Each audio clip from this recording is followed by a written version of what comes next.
మేలు నుండుచు నిత్య జీవానికి వెళ్ళామంటే ఏంటంటే మేలకీడ, మేలు, జీవ మార్గము, సమాధానము, శాంతి, అక్కడంతా మనకి ఎలా ఉంటది?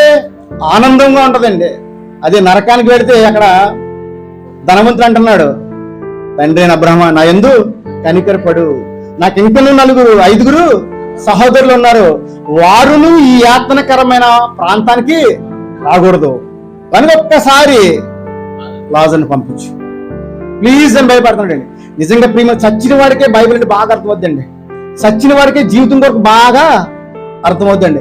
బ్రతుకుతున్న వారికి బైబిల్ అర్థం కాదు. ఆయన చచ్చిపోయాడు కనుక అతని సహోదరులు అక్కడ రాకుండా ఉండాలనే ప్రయాసపడుతున్నాడండి.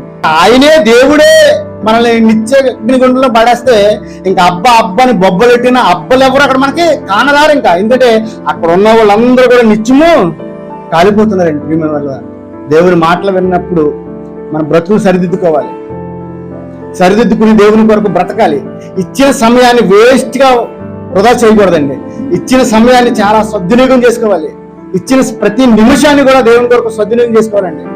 కానీ చాలా మంది ప్రియమైన వల్ల దేవుడు మాటలు వింటున్నారు కానీ ఆ మాటల ప్రకారంగా చాలా మంది బ్రతకట్లేదు. ప్రియమైన వల్ల మనం ఆ నరకానికి పోకుండా ఉండాలంటే ఈ లోకంలో బ్రతికినంచేపు దేవుని వాక్యాన్ని వినాలి, దేవుని మాటలు బాగా నేర్చుకోవాలి.